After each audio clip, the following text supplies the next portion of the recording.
Então, professor Marcos, é uma grande honra tê-lo aqui conosco. Como eu digo, não é todo dia que temos Marcos Maia na UFAC. Seja muito bem-vindo, estou muito feliz que você está aqui com a gente. O professor Dr. Marcos Antônio Rezende Maia é doutor em Linguística pela University of Southern California e realizou estágio de pós-doutorado na área de processamento da linguagem como pesquisador visitante na City University of New York. Atualmente, ele é professor titular de Linguística do Departamento de Linguística e do Programa de Pós-Graduação em Linguística da Universidade de Letras, da Faculdade de Letras, da Universidade Federal do Rio de Janeiro. Ele foi coordenador do Programa de Pós-Graduação em Linguística e representou o Centro de Letras e Artes no Conselho Superior de Pós-Graduação. É bolsista de produtividade em pesquisa e foi cientista do nosso estado, lá no Rio de Janeiro. Além disso, ele foi professor visitante no Departamento de Línguas, Literaturas e Culturas e no Language Acquisition Research Center na University of Massachusetts, Amherst.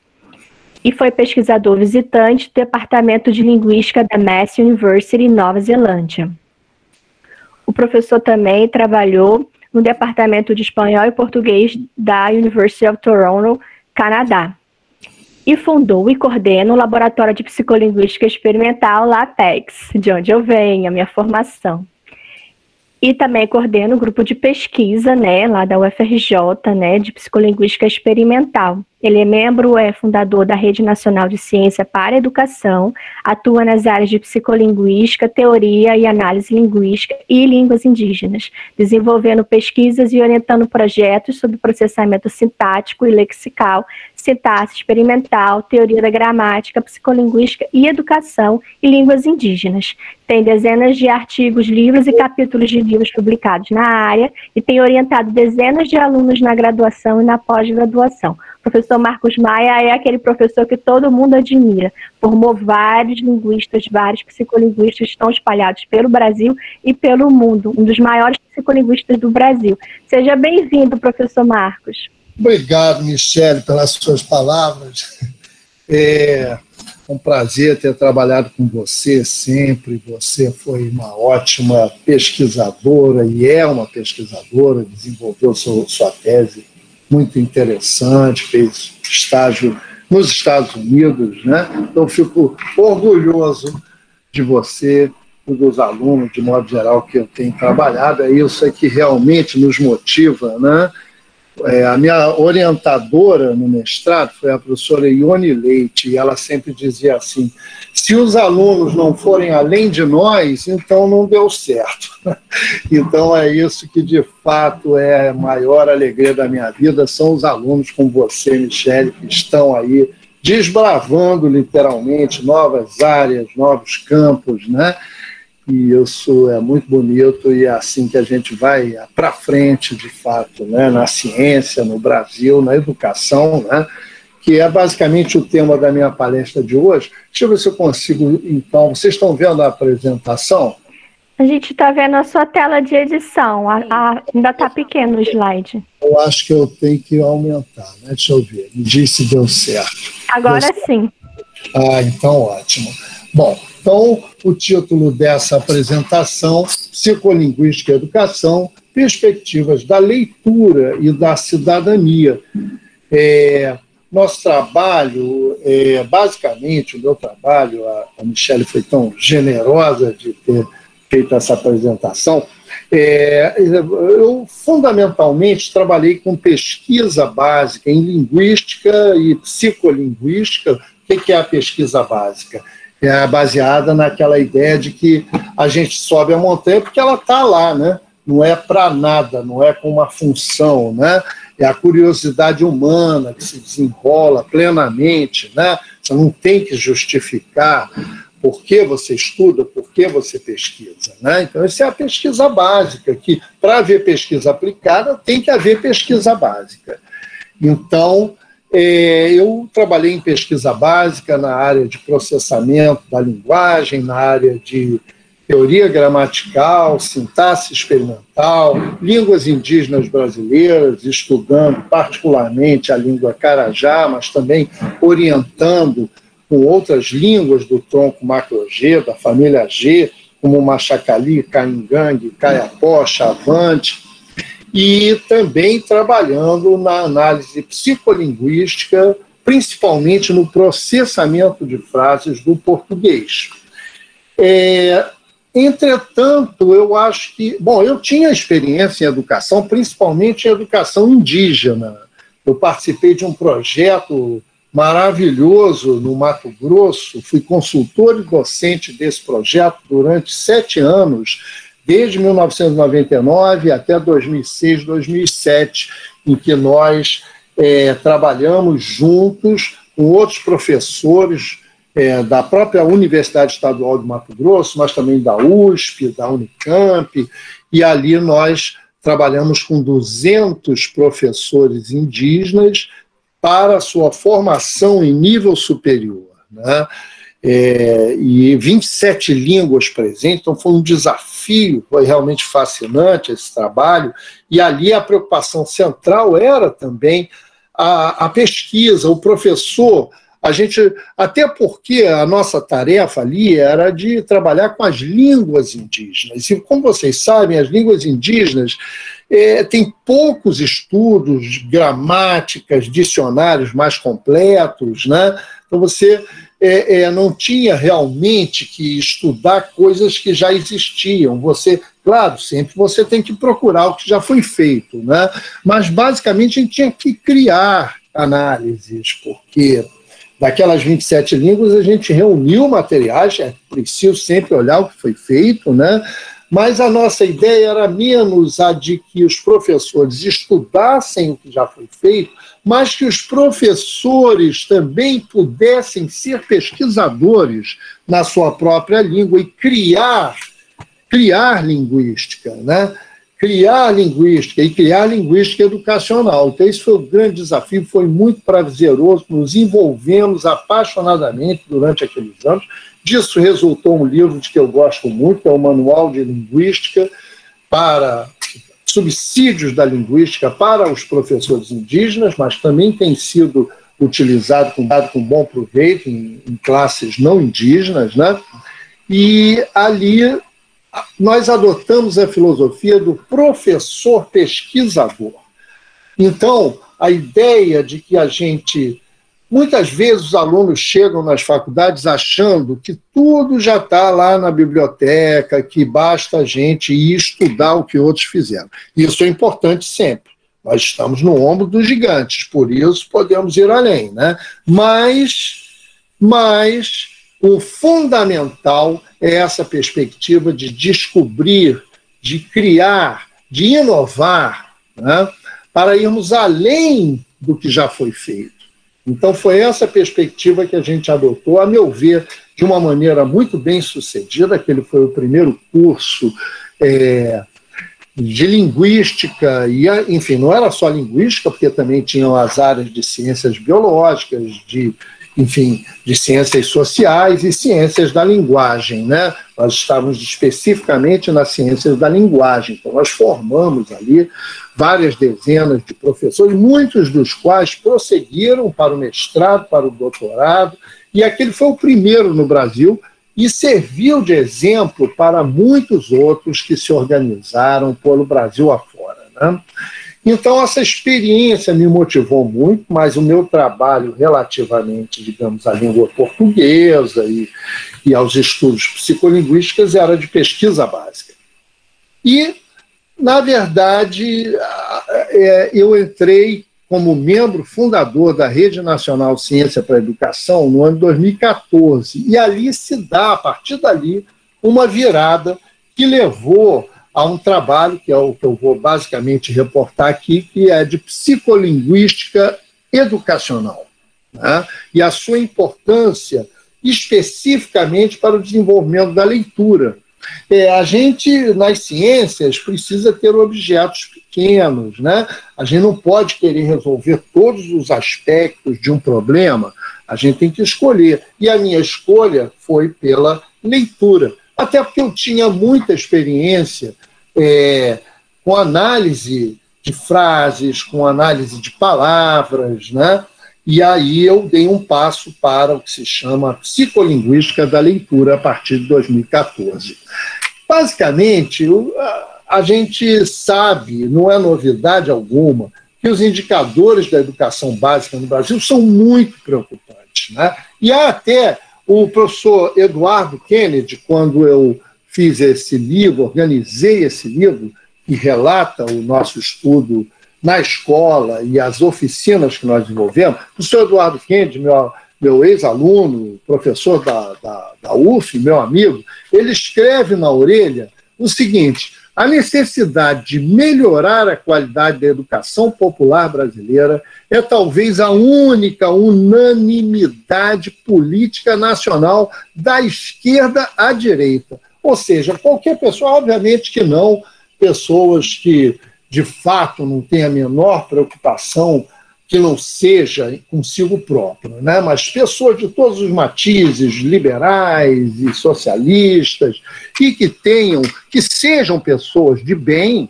né, nos diferentes matizes, sabe muito bem que a educação básica no Brasil é realmente preocupante, e não é uma opinião, são indicadores, como, por exemplo, o INAF, que são indicadores de analfabetismo funcional, né?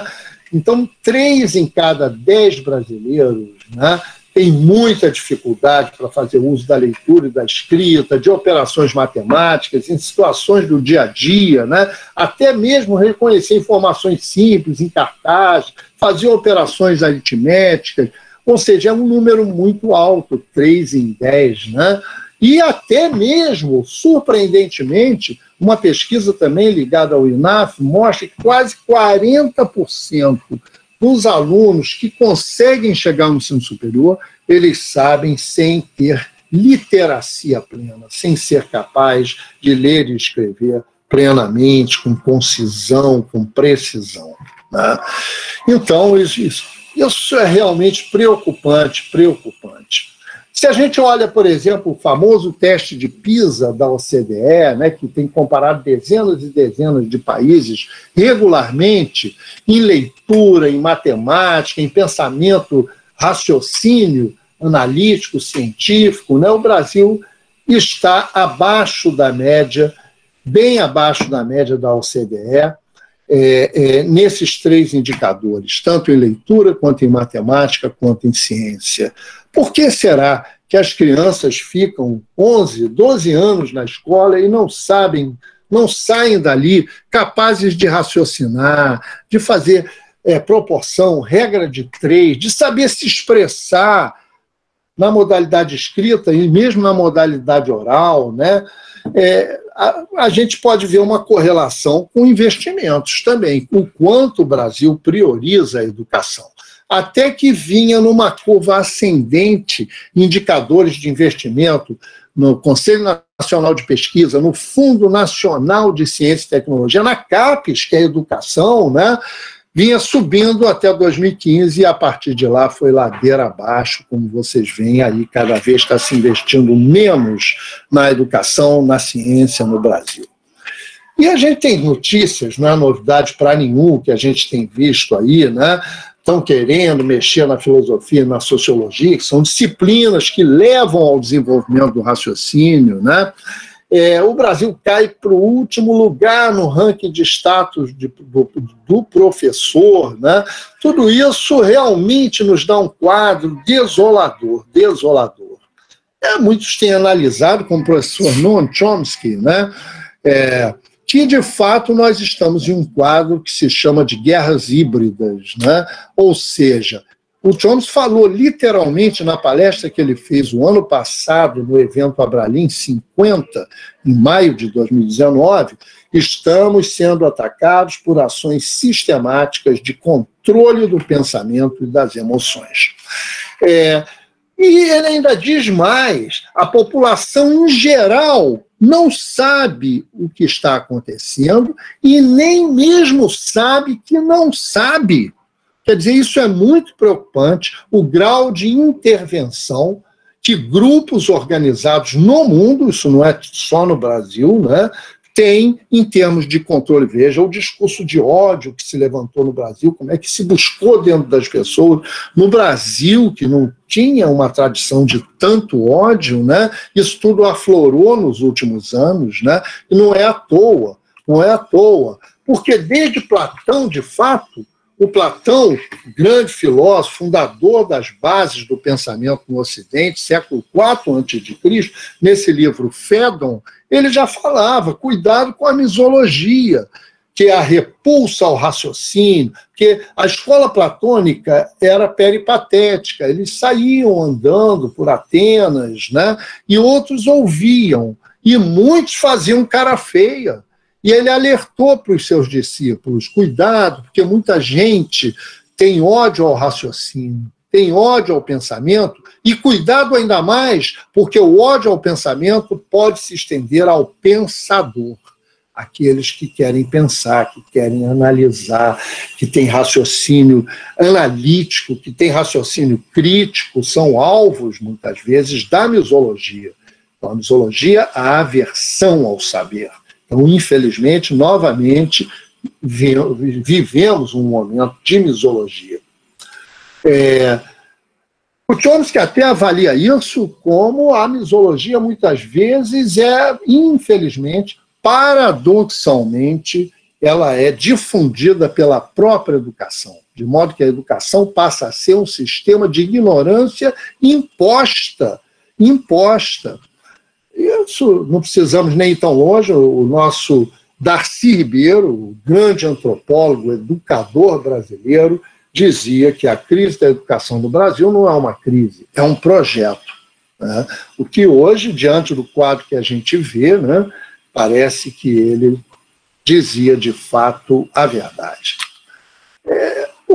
Para situar melhor esse problema, eu gosto sempre de lembrar o Chomsky, num livro lindo de filosofia e linguística, que se chamou Conhecimento da Linguagem, em 1986, o professor Noam Chomsky, ele diz que há dois problemas fundamentais, de fato, que deveriam ocupar o pensamento de todos. Um é o problema de Platão, o outro ele chama de o problema de Orwell. Lembra do Orwell, aquele escritor inglês, George Orwell, que escreveu livros como A Revolução dos Bichos, 1984, né? O problema de Platão, o Chomsky fraseia da seguinte forma: como podemos saber tanto se temos tão poucas evidências? Qualquer um que acompanha aí o crescimento de uma criança, filho, sobrinho, irmãozinho, não deixa de ficar surpreso. Como é que essa criança, ninguém ensinou isso para ela? E a resposta para o problema de Platão é a teoria da gramática universal, que se baseia na teoria do inatismo. Nem tudo vem de fora. A criança, ao nascer, já traz no seu DNA, no seu cérebro, estrutura, e por isso ela consegue desenvolver o conhecimento de uma língua humana, um sistema tão complexo quanto uma língua humana, quando ela nem sabe dar o nozinho do sapato. Não foi tudo de fora, não. Ela já trouxe princípios que é o patrimônio do desenvolvimento da espécie, né? E ali esses princípios foram ativados pela experiência. Então, esse é o problema de Platão, a que o Chomsky dedica grande parte de sua obra. O que é esse conhecimento inato, né? Quais são esses princípios universais da gramática? E o outro é o problema de Orwell, que também ele dedica parte importante de sua obra. E ele fraseia pela pergunta: como podemos saber tão pouco se temos tantas evidências? Em um mundo com acesso a livros, jornais, revistas, internet, né? Temos tanta informação assim ao alcance dos dedos, né? E ainda assim sabemos tão pouco. Não usamos, não acessamos essa informação, acabamos repetindo o que outros nos dizem, votamos mal, né? Não conseguimos analisar criticamente os textos e o mundo. Por quê? Se a resposta à primeira pergunta é a teoria do inatismo, a resposta à segunda pergunta é a manipulação. Somos manipulados e nem sabemos que somos. Aí o Chomsky vai estudar esse conhecimento inato, até os bebês que sabem já tanto, né? Até o Pinker já disse que seria quase como um instinto da linguagem, embora muita gente critique essa configuração como instinto, mas a gente já nasce com a capacidade da linguagem, que nos permite criar frases que nunca ouvimos antes, e podemos combinar e fazer frases ad infinitum, né? Temos essa competência gramatical que é parte da nossa dotação genética como membro da espécie humana. Por outro lado, então, o Chomsky tem trabalhado no desenvolvimento da caracterização da gramática universal, a recursividade, os princípios da gramática, o movimento, caso, as árvores, as interfaces, todo esse vocabulário fabuloso que constitui hoje a metalinguagem da linguística, né? Por outro lado, o Chomsky também tem trabalhado com a caracterização, a análise, a exposição, a denúncia, até como um ativista, mostrando como a mídia, a propaganda, as estratégias de controle levam à desinformação, à manufatura do consentimento. E ele diz assim, se eu pudesse, eu trabalharia apenas com o primeiro problema, o problema de Platão. Mas, se a gente não fizer nada, se a gente não agir, se a gente não se posicionar, se a gente não trabalhar, se a gente for omisso, talvez chegue um ponto em que a gente não vai poder estudar o que a gente gostaria. Então, isso tudo é muito importante. Por isso, o Chomsky escreveu livros com as ilusões necessárias, o controle do pensamento nas sociedades democráticas, a manufatura do consentimento, o controle que a mídia faz, o que o tio Sam realmente quer, US, United States, Uncle Sam, e o último que ele escreveu é Quem Realmente Manda no Mundo. São 20 e poucas empresas transnacionais que mandam no mundo, mandam nos governos, inclusive.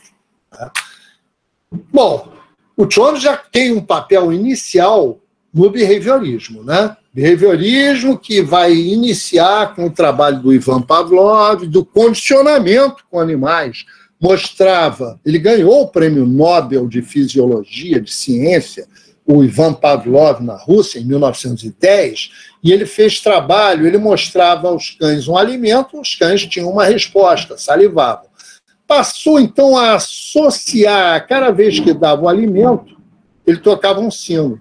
A tal ponto que os cachorros a que essa associação tinha sido feita passavam a salivar apenas pelo sino. Então, isso foi a teoria dos reflexos condicionados, que vai dar base ao trabalho do behaviorismo, principalmente se destaca o psicólogo Burns Frederick Skinner, na primeira metade do século XX, que adota uma posição de que a mente é tábula rasa, tem que vir tudo de fora, e ele trabalhou com ratos, pombos, cães, e então ele resolveu um dia publicar o texto que seria a coroação da sua obra, que é Verbal Behavior, o comportamento verbal, ou seja, trazer a teoria behaviorista de estímulo-resposta para explicar aquele que, de fato, é o comportamento superior humano, que é o comportamento verbal, né? Entretanto, o jovem Noam Chomsky vai escrever, na década de 50, uma resenha crítica ao livro do Skinner, né, apontando que aquilo não está certo, que o homem, na verdade, não tudo vem de fora para dentro, que a mente e o cérebro são ricos em estrutura. Isso vai causar aquilo que se chama a importante revolução cognitivista do século XX, que abandona o antimentalismo behaviorista da primeira metade do século e inicia esse novo momento que nós trilhamos hoje, que é o cognitivismo. A revolução cognitivista a gente pode definir em uma casquinha de nós, como dizem os americanos, né? Foi a queda, a derrubada do behaviorismo na academia e a mudança de foco, porque antes da revolução cognitivista, estudar uma língua era estudar um corpus, um conjunto de dados que foram pronunciados, foram escritos, foram ditos, é o produto da faculdade da linguagem, mas não se olhava para o processo que gera qualquer produto.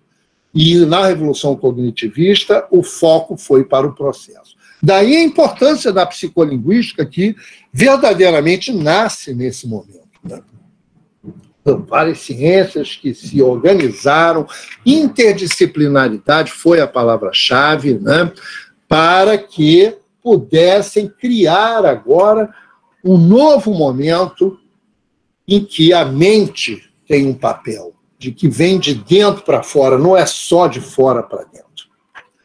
Então, o livro do Skinner foi criticado pelo Chomsky, né, que mostrou que o Skinner dizia no livro, literalmente, a gente aprende assim, a gente não sabe o que é pintura holandesa, então a gente aprende as características da pintura holandesa.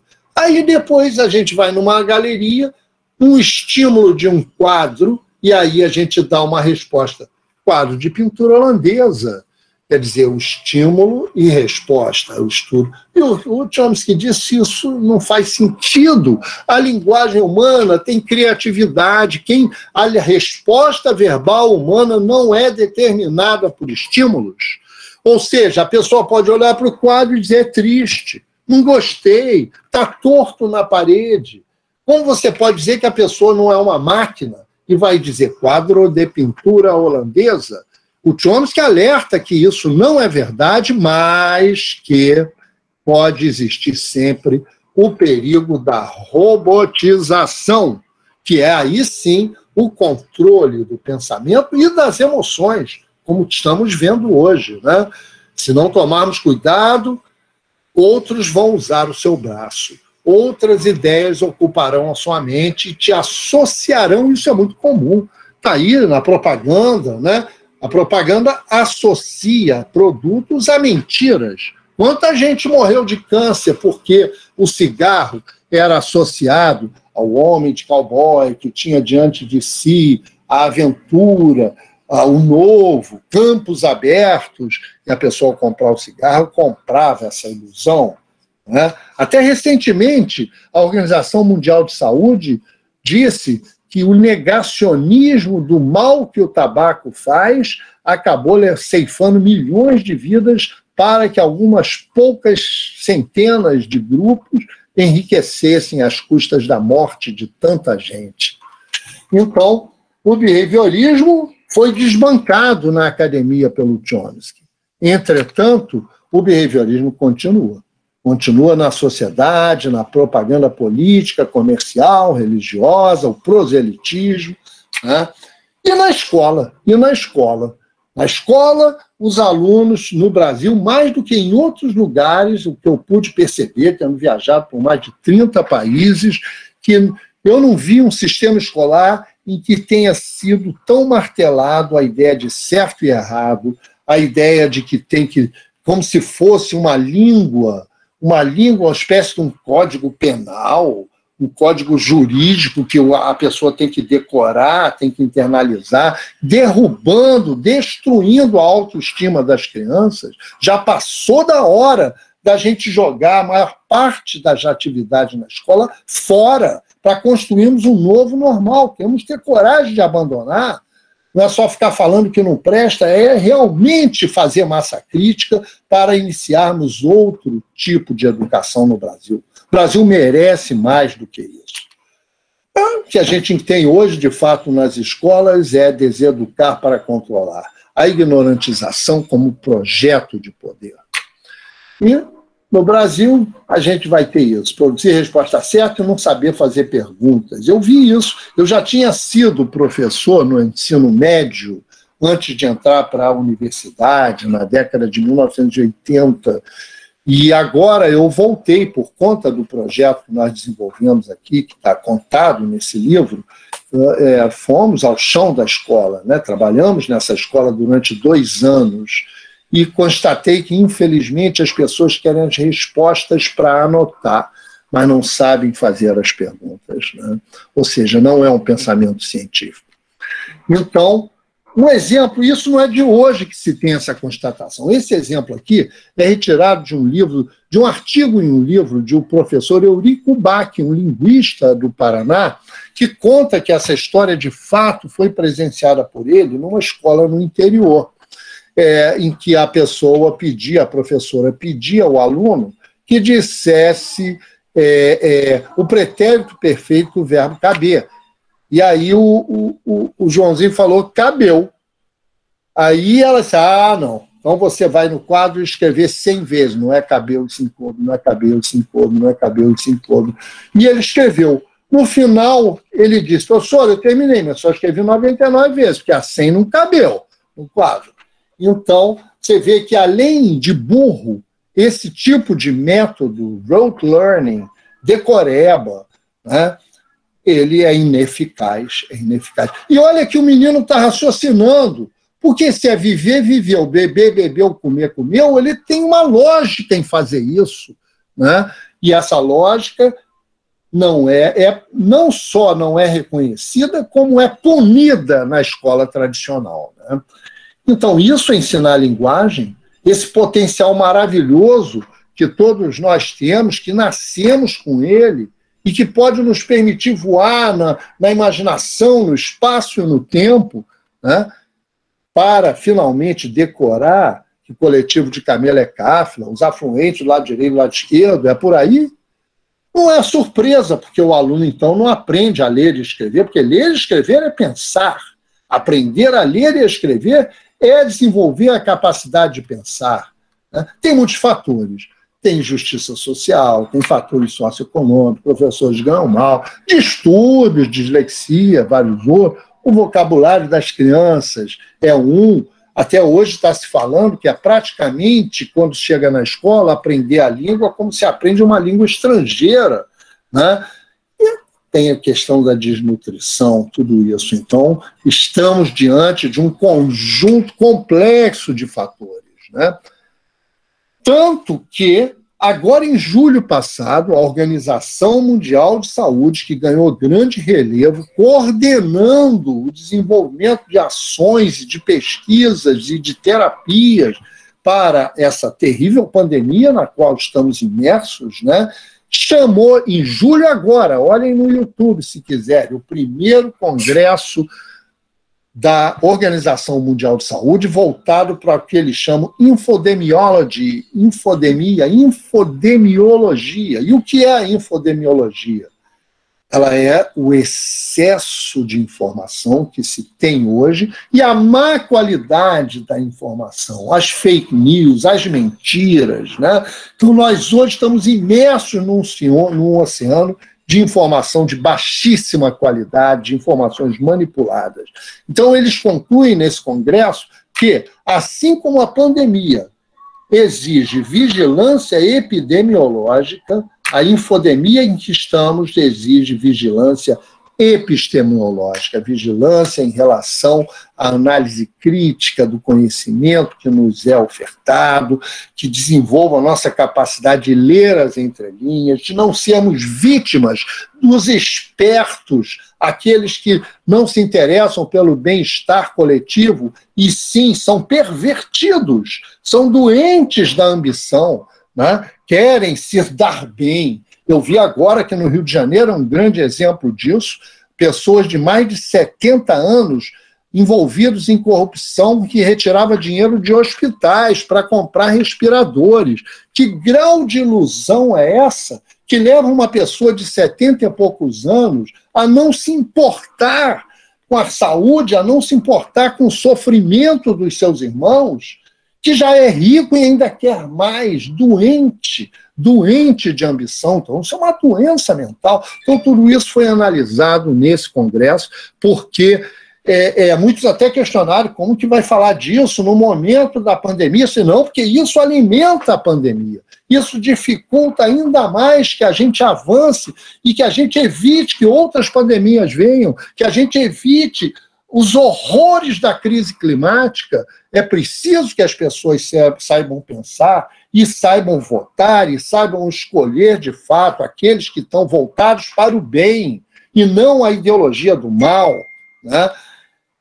Também isso vem sendo alertado pelo professor Zé Moraes num texto belíssimo chamado Literacia e Democracia, no qual o professor diz: a pseudodemocracia avança no mundo. Que, óbvio, sistemas em que você está controlando as pessoas têm um verniz de democracia, mas estão longe, de fato, do ideal democrático. A pseudodemocracia avança no mundo. Os sistemas educacionais mantêm a população iletrada, fato, incapaz de real pensamento crítico, fato, para poder controlá-la. Nós, pesquisadores, temos evidências de que é assim. Então, por que não nos organizamos para garantir o letramento universal, com a consequente mudança de paradigma político que daí decorrerá? Então, tudo isso nos analisa com muita clareza o momento em que vivemos e onde devemos, então, dedicar os nossos esforços para que tenhamos uma chance de sobrevivência até, né, nesse mundo da ignorância. Em outro texto, o professor José Moraes diz: pensamos que é uma tarefa inadiável que o mundo acadêmico brasileiro escreva aquela que deveria ser a verdadeira base nacional comum curricular, conforme a ciência, que mobilize o mundo educacional para uma formação cientificamente fundada dos professores e que um sólido movimento de educação tome raízes no Brasil inteiro para alfabetizar todos os que não são ou não o foram como deveriam ser. A esposa de Zé Moraes é a professora Regine Kolinski, professora da Universidade Livre de Bruxelas, fez uma palestra na Abralim sobre o pensamento crítico, desafio da literacia plena, né? Recomendo a todos, é nesse link aqui, olha, em que você pode, ela fala em português, ela morou no Brasil com o professor Zé Moraes, embora ela seja belga, ela fala muito bem português. Ela acaba de publicar esse trabalho, Seeing Thought, a Cultural Cognitive Tool, vendo o pensamento, uma ferramenta cognitivo-cultural, e vai publicar essa palestra no número que a Abralim está organizando sobre as apresentações desse lindo projeto que a Abralim tem desenvolvido, que é os Linguistas ao Vivo, Linguists Online. Né? Chamo a atenção para esse texto, muito importante desenvolver o pensamento crítico, raciocínio analítico e crítico. Também o professor Steven Pinker, que é um grande divulgador da ciência, ele fala que nós precisamos de iluminação agora. Temos que fazer um caso para a razão, para a ciência, para o humanismo e para o progresso, combatendo, de fato, a necropolítica, a política da morte, a política da destruição dos biomas e seus povos. Tudo isso, a destruição da saúde, da ciência, da educação, né? É preciso combater. E há alternativas da pluriversidade, né? Há alternativas da descolonização não só política, mas a descolonização da mente. Por exemplo, no nosso caso, interessados na área de letras, a jogar fora, descolonizar a cabeça do certo e errado. Não pode começar a frase com isso, não faz, de uma concepção completamente errônea do que é língua, que só fez mal ao nosso país. E é isso, uma escola de mundos plurais, narrativas diversas, né? E aí é essa visão de inovação na educação que a gente tem que procurar, cerrar fileiras, todos nós, pesquisadores, estudantes, alunos, né? Professores. É a ciência, que consiste em observação, em raciocínio e em experimentação, né? E é o ciclo da ciência, faz observações, pensa questões interessantes, formula hipóteses, desenvolve predições testáveis, coleta dados e depois vai impactar e expandir as hipóteses iniciais, né? Ora, claro que a experimentação, que é a área em que a gente está aqui, estamos fazendo, no caso, para testagens adequadas, né, nem sempre foi considerada como parte da ciência. O próprio Aristóteles, é o famoso erro de Aristóteles, ele observava e pensava muito bem, mas ele não testava as suas hipóteses. Então ele achou, uma coisa que o Aristóteles estuda é a força gravitacional. os objetos são atraídos para a Terra. Então ele imaginou que a velocidade de deslocamento da atração do objeto para a Terra seria proporcional à sua massa. Ele achava, portanto, que um objeto mais pesado cairia ao solo antes de um mais leve. E ele errou. Precisou, muito mais tarde, o Alhazen, que é um filósofo muçulmano, mostrando que tinha teste, se testasse isso não comprovava, mas finalmente foi propriamente o Galileu que subiu a Torre de Pisa e jogou uma bala de canhão, uma bala de escopeta, de bacamarte, e as duas caíram ao mesmo tempo. Então, o método experimental nos anima para usar a linguagem como uma ferramenta epistêmica, uma ferramenta que tem impacto sobre os conhecimentos que nós próprios podemos produzir. Muita gente já tem feito isso no mundo. Eu destaco esse livro, Pensando Linguisticamente, uma abordagem científica da linguagem, da Rhonda Maia e seu marido, falecido recentemente, o Eno Neal, né? Outros trabalhos. Também nós estamos explorando, experimentando novas formas, temos que buscar, porque o que está aí, o que nos foi dado, não é bom. Temos a professora Heloísa Pilate, Linguística, Gramática e Aprendizagem Ativa, recomendo muito a leitura desse livro de 2017. Temos ideias de como usar a aprendizagem ativa nas escolas, até nos anos iniciais. Uma pesquisa importantíssima, uma das mais importantes pesquisas que eu li recentemente, essa foi trazida pelo professor Roberto Lente, que é o coordenador nacional da Rede de Ciência para a Educação. Ele mostrou que foi feito, até teve participação de brasileiros nesse teste, o escaneamento cerebral, mas aí se chama uma técnica de hiperescaneamento. Você vê que todo mundo está com os eletrodozinhos, inclusive o professor, né? E aí o professor pode dar uma aula totalmente sem participação ativa dos alunos, uma aula convencional, uma aula tradicional, uma aula da chamada educação bancária, né, em que o professor tem a verdade e os alunos ficam ali passivamente anotando as verdades do professor.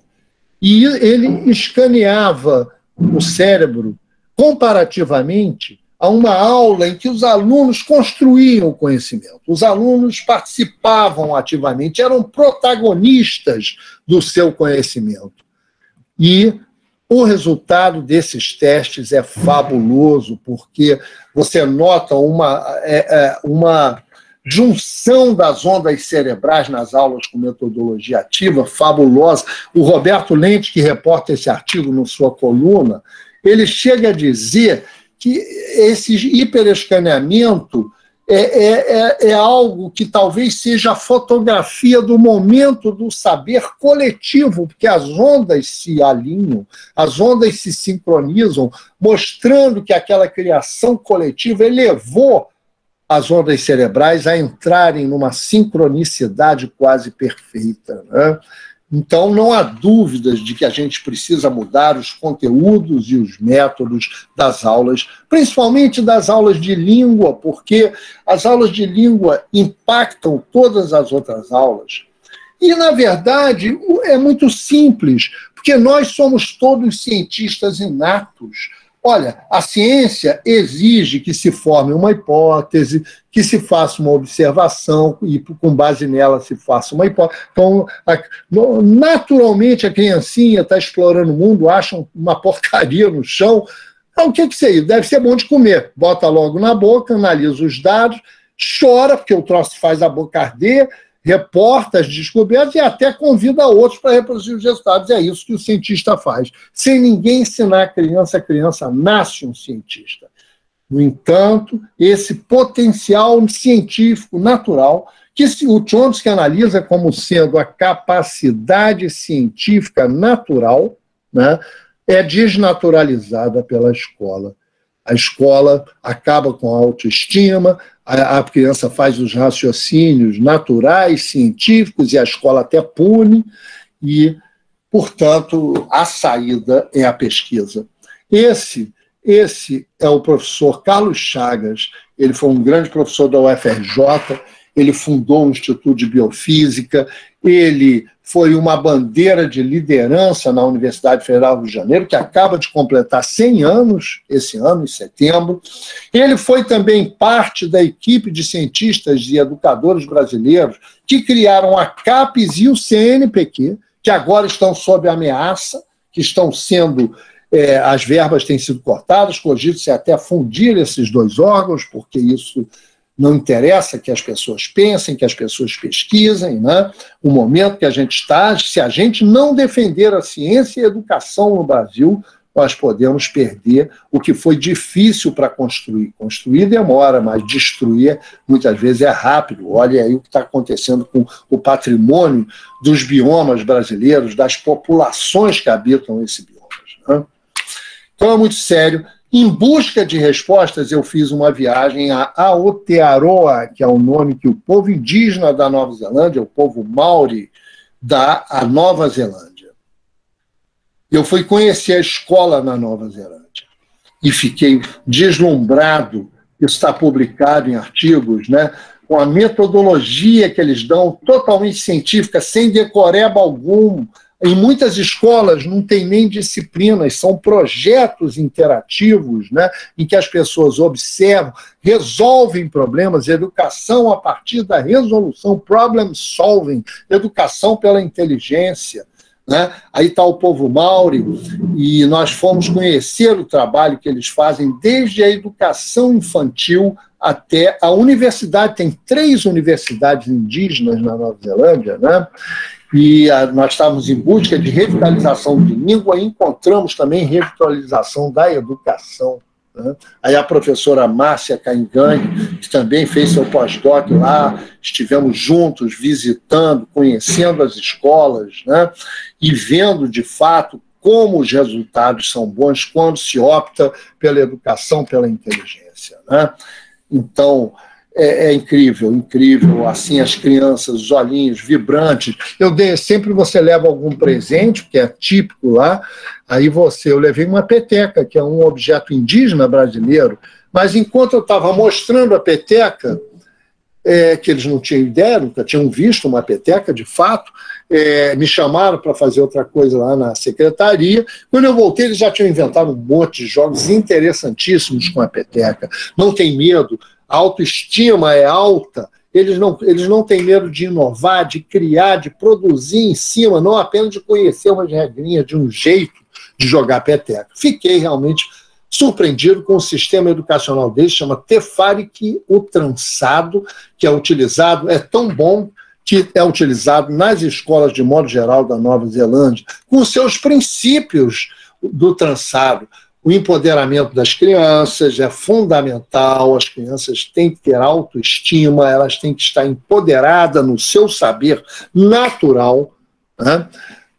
O desenvolvimento holístico, pleno, em todas as áreas de maneira integrada, essa divisão de disciplinas ela é artificial, né? Olha que são princípios de um povo indígena. E aqui nós estamos destruindo os saberes indígenas, os etnoconhecimentos, antes mesmo de permitir que eles renovem o que é progresso, destruir por causa do progresso. Progresso está nos levando à destruição da espécie, progresso baseado em ambição, progresso baseado em falta de empatia, em destruição do outro. O que nos tornou humano foi a empatia, estudos sobre isso, né? A família e a comunidade são parte integral do currículo, a aprendizagem é produto das relações entre as crianças, pessoas, lugares e coisas. Então as escolas viajam, levam as crianças para conhecer as florestas, os mares, é uma ilha, né? E assim que se aprende, você hoje tem ali realmente pessoas de primeira qualidade humana, que conseguiram desenvolver plenamente o potencial humano. E aqui nós estamos longe disso, infelizmente. Tem pessoas aqui que são tão brucutus, que pensam só em si, que não conseguem se deslocar para quadros de representação secundários, parece que são ali feito bicho mesmo, querem satisfazer suas necessidades fisiológicas, são pervertidas mentais, querendo juntar, acumular até morrer, né? Isso precisa ser curado. E tem muitos que eu acho hoje que não tem mais jeito, que não querem evoluir e que vão morrer presos às suas tristes limitações, às masmorras escuras em que estão, infelizmente. Gostaria que não fosse assim, mas infelizmente muitos não querem evoluir, têm medo de evoluir.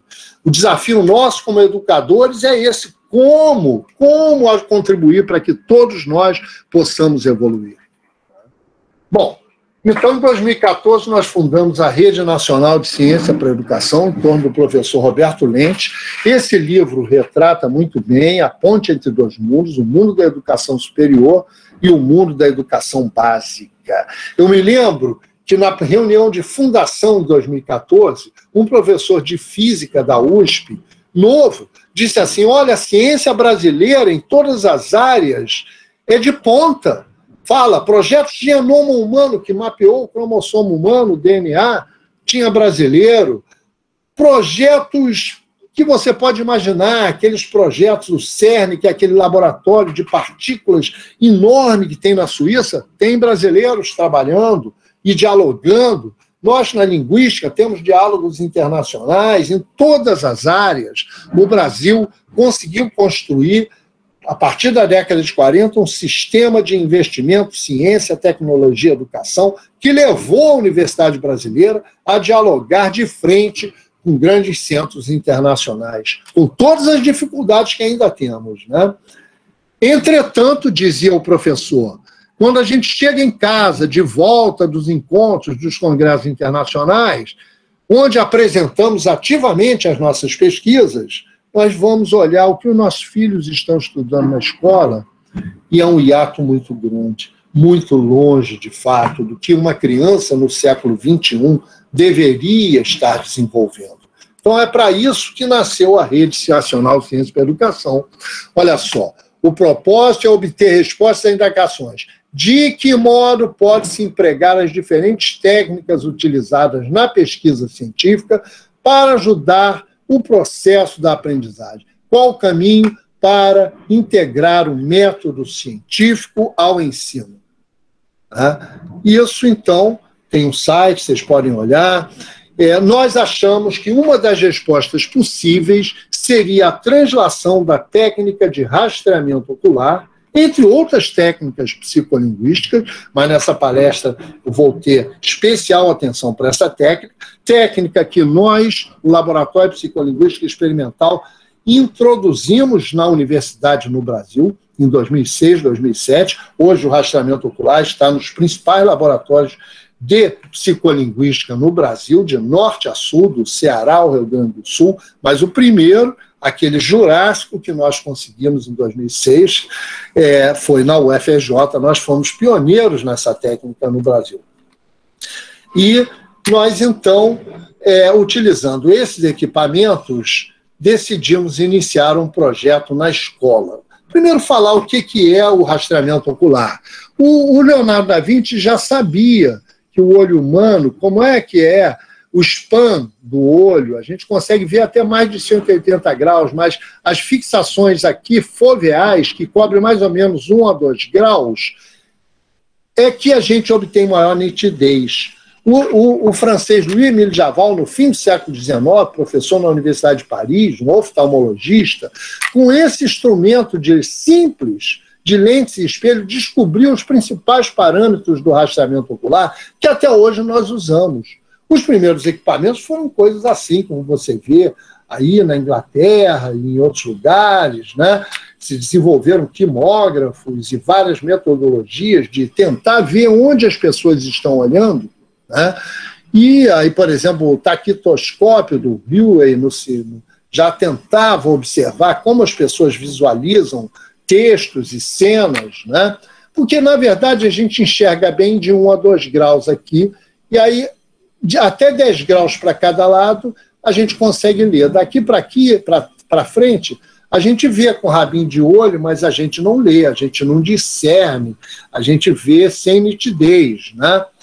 Porque a gente só tem aqui um conjunto pequeno de células chamadas cones, que fazem essa análise só de 1 grau da nossa visão. É a fixação. Os primeiros eye trackers foram trambolhões, né? Devia dar torcicolo, tinha que ter um bite bar, uma barra para você não mexer a cabeça, como o rapaz está mordendo aqui, né? Mas hoje, cada vez mais, esses aparelhos estão ficando cada vez mais simples, a técnica de rastreamento ocular está ficando cada vez mais amplamente utilizada no mundo, com várias funções, né? Mais simples e está ficando também cada vez mais acessível. Hoje tem eye trackers até de R$1.000 no mercado, né? Então é usado na pesquisa com animais, onde o animal está olhando, com bebês, como você está vendo, acoplado à eletroencefalografia, tem sido usado, onde a pessoa está olhando e o que está se passando no cérebro. Então estamos aprendendo muito sobre o conhecimento humano. Na publicidade, obviamente, por exemplo, aqui um mapa de calor é muito intuitivo. Por que a pessoa olhou mais com óculos e foi fazer compras nessa região? Vamos saber por quê, a gente consegue determinar o olhar. Óbvio que tudo isso tem perigo. Dizem que está se fazendo já uma técnica, quando você entra em uma loja ou em um espaço, as pessoas podem saber exatamente onde você está olhando, para onde você está olhando, por quanto tempo. Por isso que a universidade tem que se apropriar cada vez mais dessas técnicas, senão elas são usadas no âmbito do problema de Orwell e não no problema de Platão. O Stephen Hawking, sabe-se que ele, no fim, com a doença que ele teve, ele tinha que escrever usando um eye tracker, né, na pesquisa de trânsito. E o que o rastreador faz? Captura e grava os movimentos oculares, né, de milissegundo a milissegundo. A gente sabe onde as pessoas estão olhando e por quanto tempo. E podemos, então, experimentar medidas relacionadas ao custo temporal do processamento.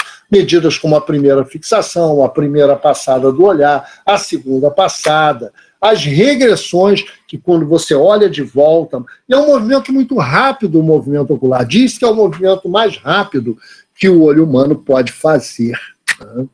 E há hoje muita pesquisa de trânsito, onde que a pessoa olha mais ao dirigir, a pesquisa até de esporte fizeram com o Cristiano Ronaldo e observaram que ele não olha só para a bola, ele tem um diferencial que ele já calcula onde a bola vai parar e ele olha já lá e já vai direto lá, sem perder tempo. Por isso, essa técnica tem sido usada também no treinamento de esporte, para escrever, né, como usava o professor Hawkins, né, por exemplo, você olhando, você vai conseguindo digitar, como você está vendo aí, a pessoa está olhando para certas áreas e digitando letras, né, no caso de paraplegia e pessoas que não têm condições de escrever com as mãos, né, podem escrever com os olhos, como você está vendo sendo feita nessa ilustração com rastreamento ocular para a escrita, né. E, obviamente, que nós, na psicoanálise, foi feito no nosso laboratório. Olha só, a gente sabe exatamente onde a pessoa está olhando e para onde se move. Como você vê aí, olha, alguém está lendo sobre o início de um teste psicolinguístico com rastreamento ocular. A pessoa vai lendo, volta, ó, e isso tudo nos dá informações quantitativas, mas também qualitativas, porque ela é muito intuitiva, muito fácil de entender, né? A pessoa olhando, e a pessoa pode fazer um teste como se chama Sentence Picture Matching. Olha, tem uma cobra no chão, verdade? Sim. Responde com o próprio olho. Olha, vamos ver, olhou uma imagem, está olhando, agora ali, tem bananas caídas. Ele vai olhar, não é banana não, resposta não. Nós fizemos também no nosso laboratório, só para mostrar basicamente o que a gente tem feito, esse teste baseado na ilusão de Moisés. Por exemplo, quantos animais de cada espécie Moisés levou para a arca? E alguém respondeu assim, leu a frase, desse jeito, e depois respondeu. A pergunta faz sentido? Disse que sim. Agora, se a frase fosse assim, Moisés, quantos animais de cada espécie ele levou para a arca? Aí a pessoa, olha só como Moisés ele vai prestar, está em foco, né? Ou seja, ele leva para lá. no olho. E aí a resposta dele faz sentido? Não, porque não foi Moisés, foi Noé que juntou os animais na arca. Então as pessoas, a gente pode estudar até as ilusões gramaticais, né? Olha como tem muito mais fixações, movimentos regressivos na leitura da segunda frase em relação à primeira. Aí podemos dar a profundidade do processamento. Muita gente não nota a evidência. Tudo isso, técnicas psicolinguísticas como essa nos permite explorar. É o que a gente tem as chamadas ilusões gramaticais, a falibilidade seletiva, né? Que, por exemplo, o Colin Phillips vem estudando lá em Maryland, onde a Michelle estudou. E nós temos estudado, por exemplo, porque qualquer proposta que a gente faça para a escola tem que ser baseada em evidências, não pode ser baseada em achismo. Senão estamos fazendo a mesma coisa que esses políticos ignorantes que dominam a educação fazem. Eu acho que é isso que tem que ser. Não. A Rede Nacional de Ciência e Educação diz que as propostas educacionais têm que ser baseadas em evidência. Então, a gente está observando como as pessoas leem, por exemplo, coordenação e subordinação.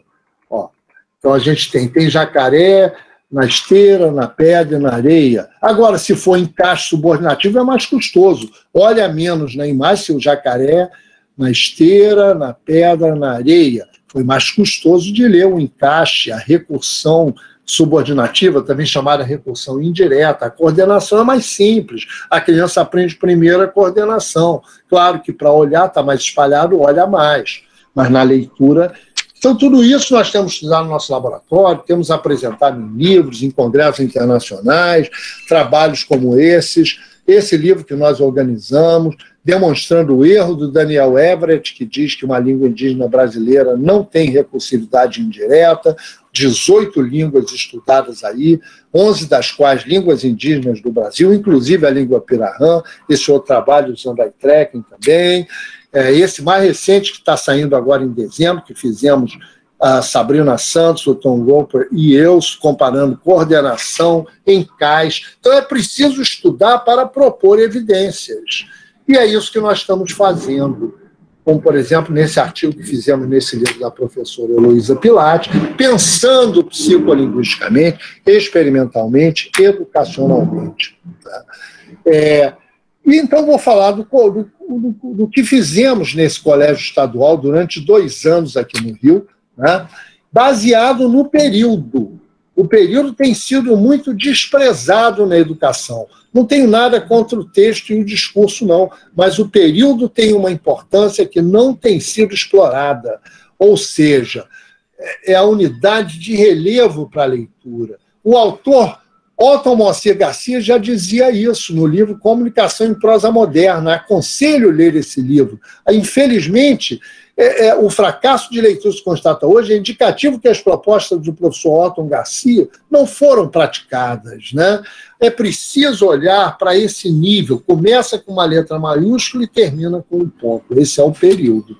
E a metacognição da leitura. As pessoas conseguirem ter conhecimento de como leem, isso se chama metacognição, pode melhorar a sua capacidade de leitura, né?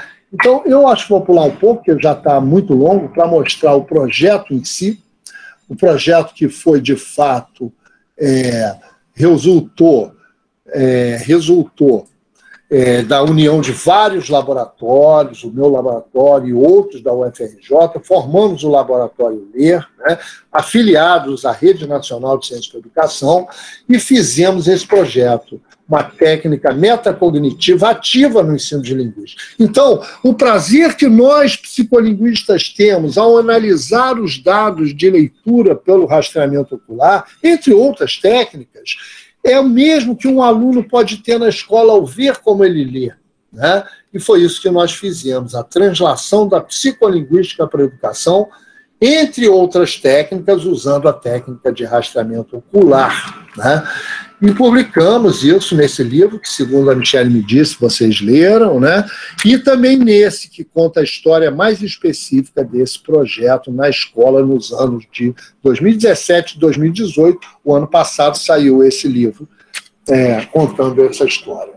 Pegamos os últimos anos do ensino médio. Desculpa, eu apresentei isso num evento na Universidade de Massachusetts, os últimos anos da escola média, né? Aliás, da escola fundamental, 8º, 9º ano, fizemos teste diagnóstico, depois fizemos oficina e retestamos em comparação com os controles, baseados numa descoberta de que os leitores lineares não olham de volta ao texto, tanto quanto os leitores estruturantes seletivos, que são caracterizados olhando de volta significativamente para áreas críticas do que leram. Um estudo muito rápido. Também nos baseamos na proposta desses linguistas italianos que mostraram que a tecnologia de eye tracking pode sim ser usada na escola para melhorar o processamento e a aprendizagem na leitura de textos e até na visualização de imagens. Por quê? Porque os rastreadores são muito intuitivos, você pode mostrar os resultados em pequenos vídeos. Esses vídeos, modelando o comportamento de leitores mais competentes, pode ajudar os leitores menos proficientes. É o que esses italianos chamam de técnica EME, Eye Movement Modeling Example, tomar como modelo certo, você ter acesso à maneira como você leu, isso vai desenvolver processos autorregulatórios que vai melhorar a sua própria capacidade de leitura. Né? Isso é muito importante, a consciência da fonologia e a consciência da sintaxe também. Né? Muitos livros sobre isso. Eu próprio, no meu livro para indígenas, já falei, fiz uma oficina do período, né? Com a noção de perspectiva que foi trabalhada na escola pelos outros professores, né? Mostrando que os jornais têm perspectivas. Por exemplo, quando houve a Guerra das Malvinas, algum jornal disse a Argentina invade Falklands, outro disse a Argentina retoma Malvinas. Então o bom leitor sabe questionar até títulos assim, né? Que empurram certas visões de mundo.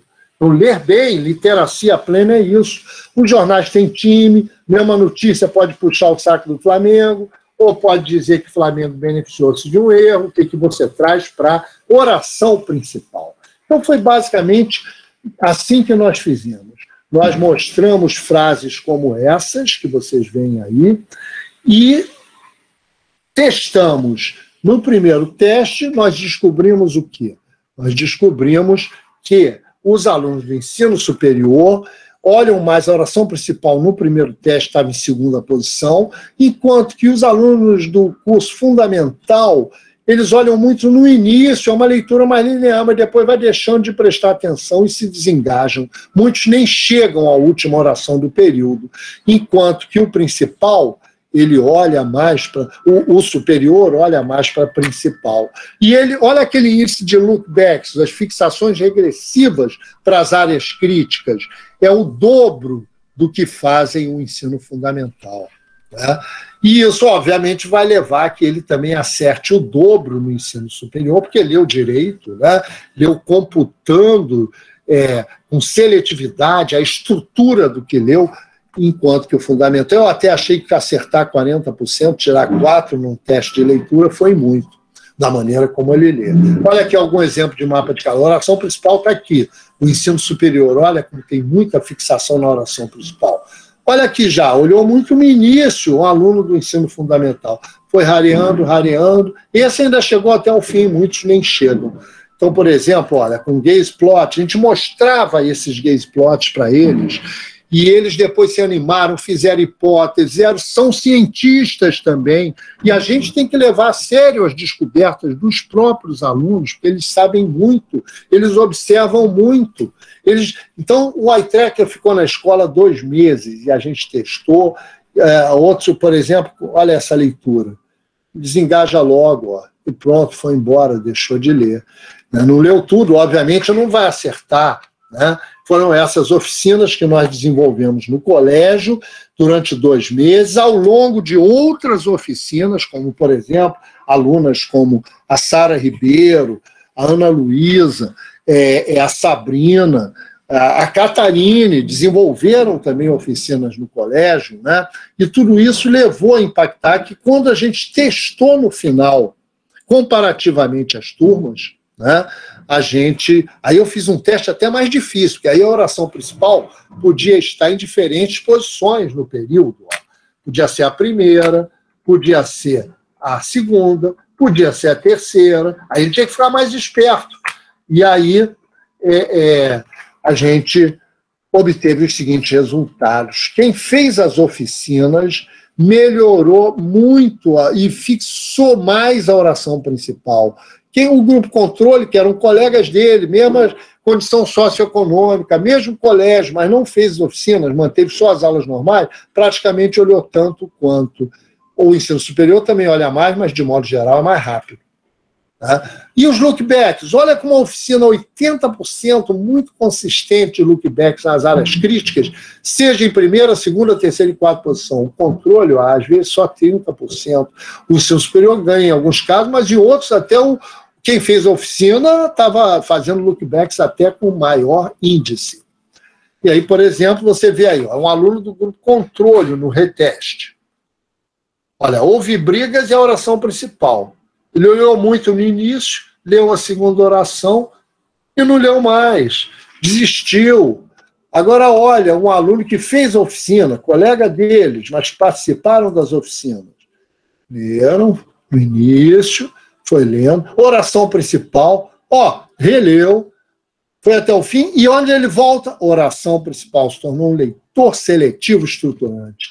Obviamente, o superior lê bem, sem ter feito oficina, e lê mais rápido também, como você pode ver aí. Olha. Área crítica, houve brigas. Olhou, voltou, olhou de novo, tudo mais rápido, né? E também fez uma leitura competente e acertou. Obviamente, a identificação do gist, que é a ideia básica do que você lê, né? Olha, quem fez a oficina ficou perto do ensino superior.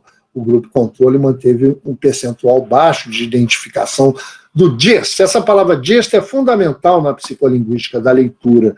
Ela quer dizer aquilo que você leva para casa, o que você extrai de fato do que você leu, né? A essência que jaz.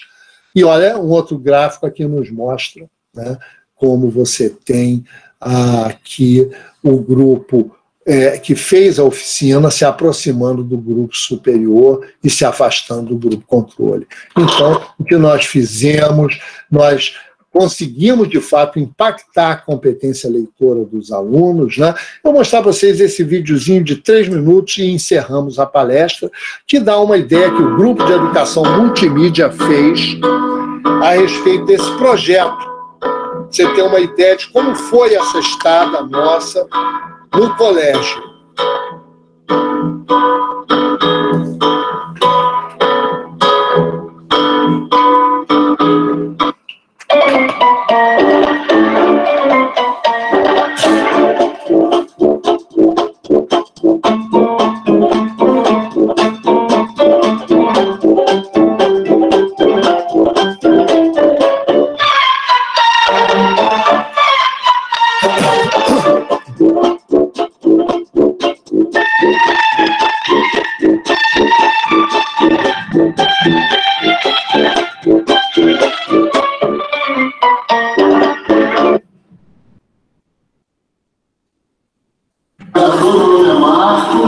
Essa aqui é a Henry, a Aline e Estevam. Nós somos da Universidade Federal do Rio de Janeiro, estamos fazendo um trabalho, um projeto, né, com vistas a desenvolver a capacidade de ler e de escrever.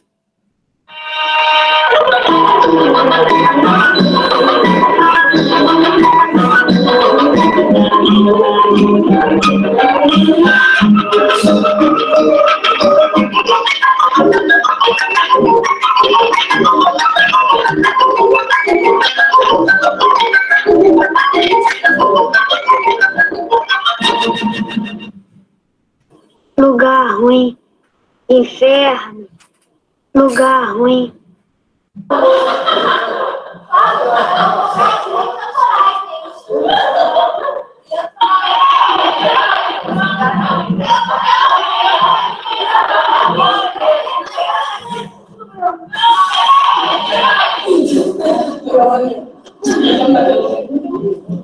Quem acha que essa daqui é uma teoria? Levanta a mão, levanta a mão. E quem acha que não é uma teoria? Não é uma teoria.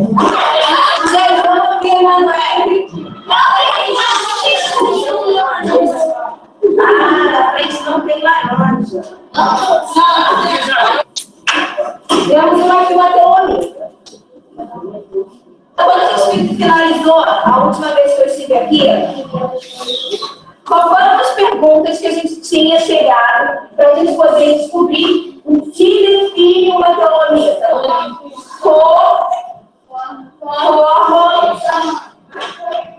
Me diga que vocês podem falar sobre isso.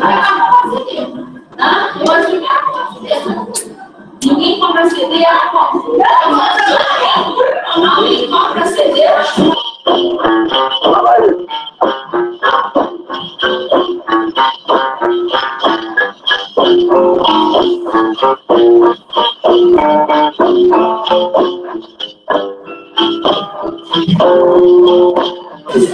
Agora, vocês vão tomar uma outra posição na frase. E vocês vão ter que ter um outro olhar diferente do relator. E reescrever essa frase.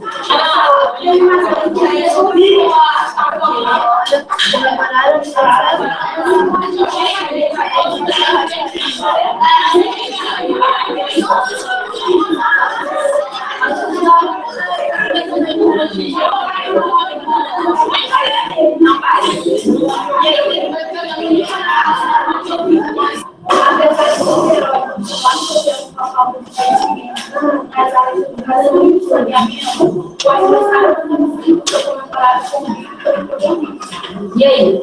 Quem pode participar aqui? Baleia.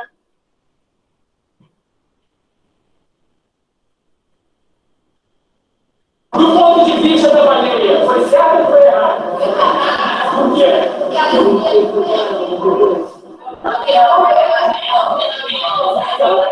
E do ponto de vista da baleia, foi certo ou foi errado? A cachorra espiou a criança desconfiada.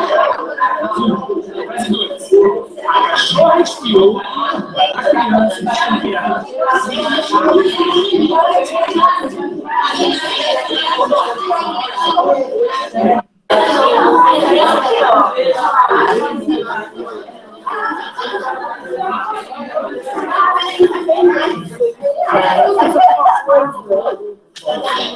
Olha assim, ó, fiz confusão.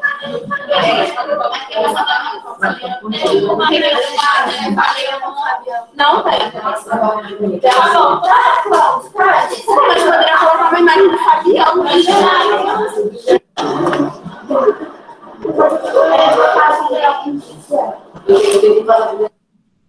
Você conheceu o professor Cubeiro? É, né? Esse estilo dele.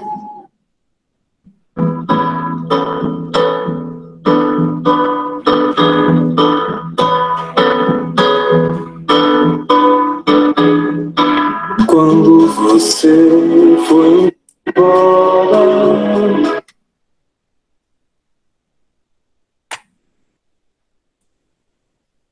Bom, então, basicamente, era isso. Muito obrigado aí pela oportunidade. Acho que até me alonguei demais, aí, mas as questões são realmente importantes, né? Nós vamos até lançar um outro livro, quero fazer a propaganda aqui. Convido a todos para virem no terceiro ENELP, agora dias 3 e 4 de dezembro, que é o terceiro Encontro Nacional sobre o Ensino de Língua Portuguesa, organizado pela professora Heloísa Pilate, pela professora Kátia Ribeiro, eu próprio tenho participado da organização, e a professora Luciana Sanches Mendes, da USP. Estamos fazendo, deveria ser, o primeiro foi em Brasília, o segundo foi em São Paulo, o terceiro seria aqui no Rio de Janeiro, mas vai ser virtual. Então, todos poderão vir assistir às palestras. Vamos lançar no primeiro dia o livro Experimentando Linguística na Escola, Conhecimento Gramatical, Leitura e Escrita. O livro foi escrito pelo professor Tom Roper, que vai fazer uma palestra no evento, pela professora Luísa Pilate e por mim. E também queremos sempre fazer massa crítica, avançar a renovação do ensino em termos de conteúdos e métodos nas escolas. Muito obrigado. Se tiver alguma pergunta, observação, será um prazer. Obrigada, Marcos. Excelente palestra. Eu não tinha assistido ainda o vídeo. Muito obrigada por ter aceitado o convite, né, para falar para nós hoje. Eu me emocionei várias vezes, lembrando assim como foi ao longo do projeto, né? O início eu acompanhei as fases do projeto, acompanhei de longe, né? Mas acompanhei e fico feliz pelo sucesso aí do projeto que vocês fizeram na escola, né, que vai com certeza incentivar mais iniciativas assim, né, que esse diálogo entre universidade e escola possa acontecer com mais frequência, que é o que a gente está tentando fazer também no projeto de extensão. Então, muito obrigada mesmo, Marcos. Todo mundo gostou muito, vários aplausos aqui no chat, todos elogiando a sua palestra, elogiando as colocações, né, totalmente pertinentes, especialmente agora nesses tempos difíceis que estamos vivendo, né, e é muito bom sempre te ouvir, né, sempre uma motivação para nós professores, ouvir uma fala como essa, né, que enfatiza a importância da educação crítica, né, que tão necessária no nosso país. Então, muito obrigada mesmo. Obrigado a você. Muito obrigado, Michele, pela oportunidade, por estar aqui com vocês. Muito obrigado. A gente tem alguns comentários, Marcos. A professora Simone Cordeiro, ela ficou muito contente em saber, né, da sua atuação nas línguas indígenas, e ela disse que aqui no curso de licenciatura indígena, os alunos são todos indígenas aqui na UFAC, né? Ficou muito feliz em saber que você também atua nessa área. Ela também disse que a sua fala foi reconfortante, aplaudiu cada afirmação tua, está muito grata de ouvir as tuas reflexões. E os outros alunos, outros participantes e professores, todos elogiando, né? A Jamila teve uma pergunta, né?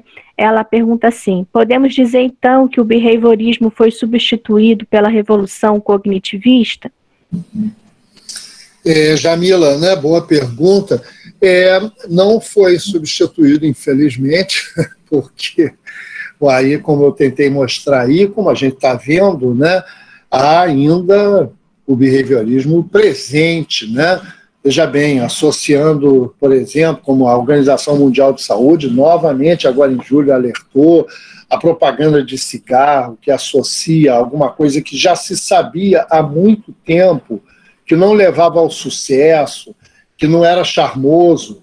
Então, a pessoa, ao comprar um pacote de cigarro, a única coisa que está levando para casa é doença coronariana, câncer, né?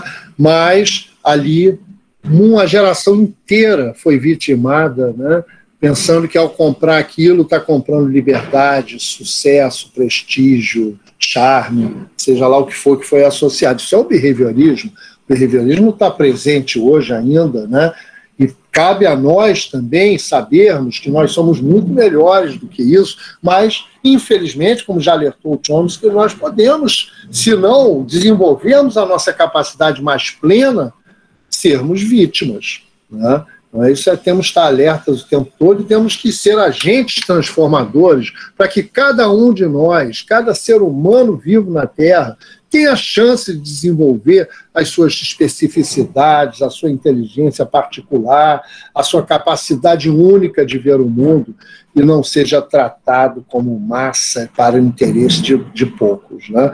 Então, infelizmente, a universidade, naquele momento, apontou tudo isso, mas não conseguiu se fazer massa crítica até hoje, de fato, né? E isso cabe a todos nós. Conseguimos levar ao grande público, né, essa consciência mais plena. Obrigada, professor. A professora Cleide agradeceu pela excelente fala, disse que é muito adequada e pertinente ao momento em que estamos vivendo, e tem vários aplausos, muitos elogios à palestra. Como sempre, é ótimo ouvir Marcos Maia, né? Sou suspeita de falar. E aí a Delúcia pediu para você falar um pouquinho sobre a perspectiva de Orion e de Platão, tendo em vista o ensino da língua portuguesa. A perspectiva do Platão são as duas grandes perguntas, né, que o Chomsky levanta e que orientam a obra dele, né, que é o problema de Platão, essa maravilha que nós somos de criar, né, um de nós, isso não é assim um dom de alguns, não, é um dom da espécie humana, entendermos e produzimos frases que nunca ouvimos antes, então isso é um processo computacional que permite a gente inventar frases, que permite a gente concatenar frases de maneira quase ilimitada, né? Esse é o problema de Platão. E isso, se for bem entendido, serve de base para a gente não precisar ensinar para crianças de hoje conhecimentos de ontem. Temos que ensinar ela a ser ativa no seu conhecimento. Há provas hoje, não apenas na educação, mas na saúde, que essas metodologias ativas, por exemplo, na saúde é muito comum, eu tive Covid esse semestre, eu tive que ir a médicos e hospitais e fazer exame, graças a Deus consegui escapar até aqui, né? Mas e muitos médicos nem olham para a sua cara, né? Não, toma isso aqui. Ou seja, você não é agente da sua saúde, você é mesmo, como eles dizem, paciente. A gente não pode ser paciente, a gente tem que ser agente, né? Ou seja, hoje tem provas, a Universidade de Harvard tem feito estudos longitudinais relativos à saúde com populações, grupos que vêm acompanhando há mais de uma década, e aqueles que têm uma atuação mais ativa na sua saúde vivem melhor e mais. Né? E o mesmo é na educação, A gente tem que acreditar na criança, no conhecimento que a criança tem. A criança pode dar, até o Tom Roper, nesse livro que a gente está lançando agora, no ENELP, né? No capítulo do Tom, ele é o conhecimento gramatical. A criança em sala, mesmo que os linguistas ainda não tenham resolvido as análises de questões como recursividade, correferência, que ele aborda ali, que são questões ambiguidades, que são questões interessantíssimas, a criança até pode te surpreender apontando, a gente tem que aprender com as crianças. É isso que é importante fazer, e é verdade isso, não é só retórica, não. É acreditar na criança. É como eu vi na Nova Zelândia, formando pessoas plenas, né? Porque são pessoas empoderadas, né? Então, a questão do Platão está dentro de nós, a gente tem que desabrochar, aflorar, e não absorver passivamente, seja lá o que for, jogar fora essas gramáticas normativas idiotas. Para que tem que ficar a gente continuar no século XXI, ensinar que não se pode começar uma frase com me, pronome ato, que nem é átono em português brasileiro, né? O português brasileiro é tônico, me dá, me fala. Em português europeu também, digo, é átono, tem pouca força respiratória. Então a gente ficar repetindo besteiras, vamos continuar fazendo isso? Ou então a gente está atendendo a questão do oral, estamos deixando de ser manipulados. Temos que acordar para isso, questionar, criticar, propor novas ideias. Educação pela inteligência mesmo é a única saída. Olha, o Chomsky até tem dito recentemente que talvez essa é a única saída para a sobrevivência do ser humano no planeta Terra, porque vem mais crises aí. O relógio da meia-noite nunca esteve tão perto. Não sabe o que é relógio da meia-noite? Procura no Google, relógio da meia-noite. A crise climática, tudo isso que a gente está vivendo, é sério. E se a gente não agir agora, talvez já seja até tarde, muitos acham, o que estão fazendo. Com os biomas, em nome de quê? Em nome do enriquecimento de alguns poucos, temos então, essas pessoas estão doentes, a gente tem que agir, cada um naquilo que pode fazer. É sério isso. Então aí, senão, o problema do ouro nos engole. Se a gente não defender o problema de Platão. Espero ter respondido mais ou menos, né? Mas são questões realmente, todos nós podemos contribuir para entendê-las. Né? E começa na escola, né, Marcos, como professor. Exatamente, a importância do professor, que é tão pouco valorizado, né, principalmente no Brasil e em outros países, mas eu conheci professores da educação básica, da primeira infância, muito bem remunerados, estudei na Califórnia, ficamos amigos, e pessoas que a sociedade dá valor àqueles primeiros contatos que uma criança tem na escola, né, que pode ser determinante para o seu futuro, né, para o seu desenvolvimento. Então é isso, Marcos, muito obrigada mais uma vez. Espero tê-lo aqui conosco mais vezes. Vou fazer mais convites. Palestra excelente, querido orientador. E é isso. Até a próxima. Grande beijo. Michele, adoro você, gosto muito de estar com você e com seus alunos, e pode contar comigo sempre que for preciso, né? Tamo junto. Obrigada, Marcos. Um abraço, muito obrigada. Tchau. Michele.